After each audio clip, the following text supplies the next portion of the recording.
Hi guys, I'm Shin Hlaing from the Myanmar Scout Association, and today I'm going to be talking about something that happened to me when I was 9. So, as a 9-year-old, I was going up onto my school bus as usual, and then, there were kids all around me. They were eating snacks, chatting with their friends, and they were also rushing up because the school was over, and I had to sit behind two particularly rowdy boys, and they would throw their trash out of the bus whenever they ate. And to me, I wasn't cool with that because I was something of an activist since I was around 9 years old. And to me, this was a very selfish and irresponsible act. So I tried to confront them about it. But then they didn't take to that too well, and we got into a bit of a fight. But the fairy teacher finally, when she told us to stop, she did not punish the other boys for their action. And I did not think that was right. So I tried to think, what could I do to make the change that I wanted to see? So I decided to compromise.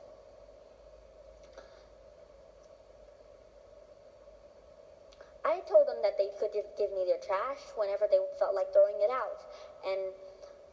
But to my surprise, they didn't take to that idea too well either.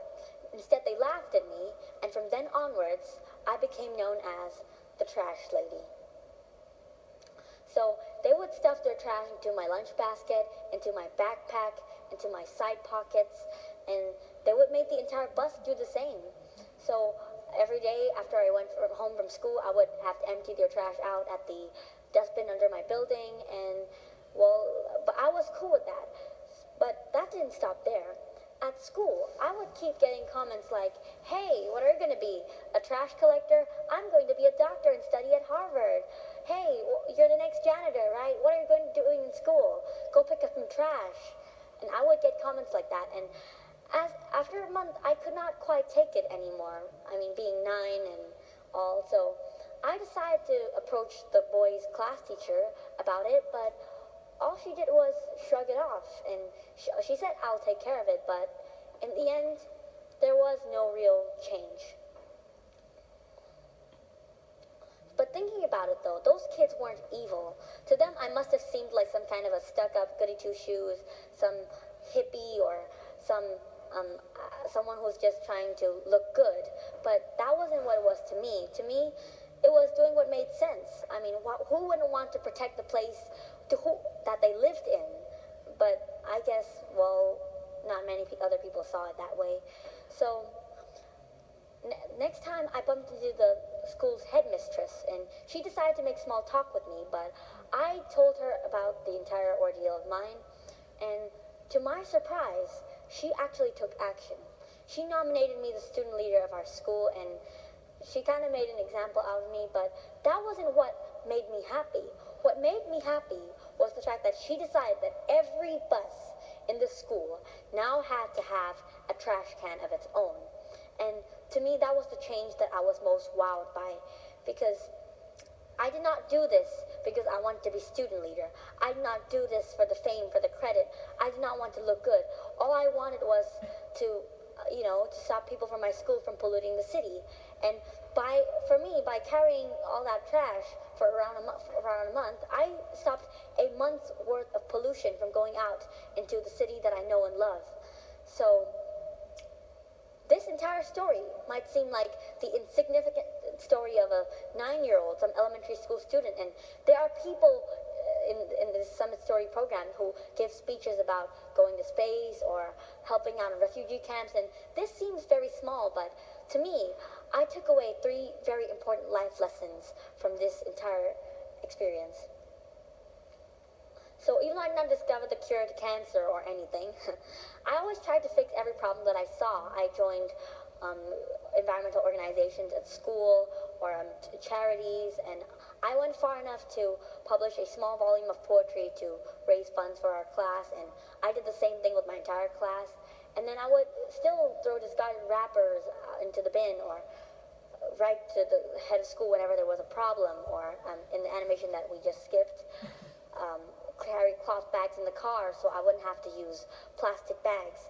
But there are 3 important steps to bring about any positive change that we want in the world.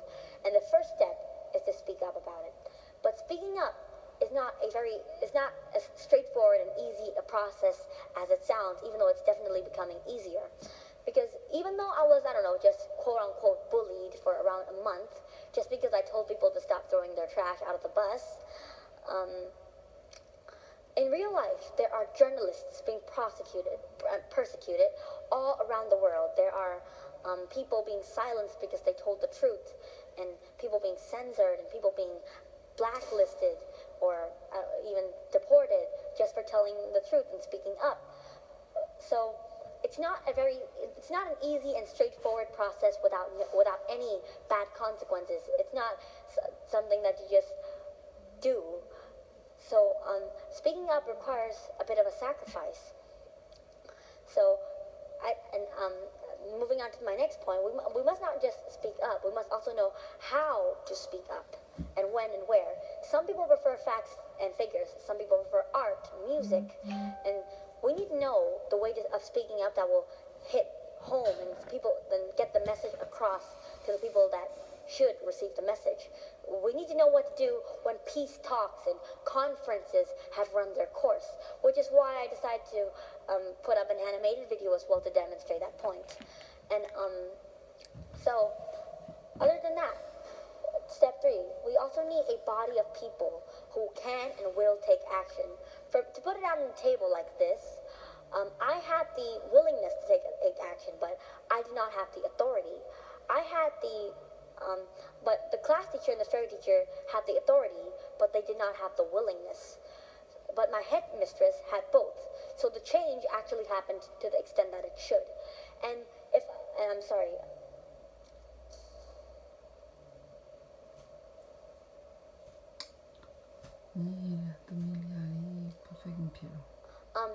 So the other thing here is, my headmistress did not just take action, she took the right kind of action. And by that I meant, instead of punishing the students who said things about me, instead of punishing the boys who threw their trash out of the car, instead of punishing the people on my bus, she decided to take away the reason for the wrongdoing. She solved a problem at its very root. And that's how you actually eradicate a problem. Because if she had just called the boys into the office and scolded them, it wouldn't result in them resenting me even more and not actually going towards the movement that I actually wanted them to. So, and also, not that body of people or that governing force must not take into account like what gender or what race or what nationality the person belongs to.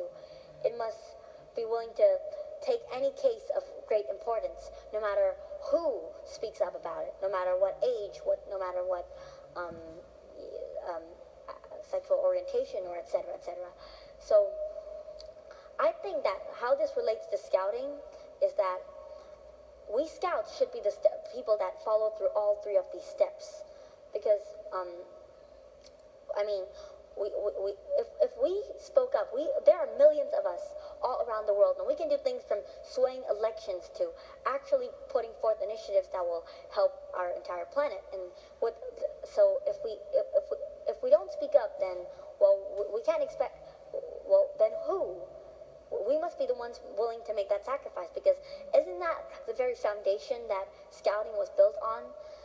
And so when people say, so what do scouts do? Do they just learn to tie knots? Do they just learn to, go camping, etc.? No, we are people that one day go our separate ways and enter different walks of life. But what matters is that from any walk of life, we must try our best to get messages that we need to across. We must try our best to be the ones that can and will take action. So what are scouts actually doing? Well, they're trying to unlock a new world. Thank you, everyone.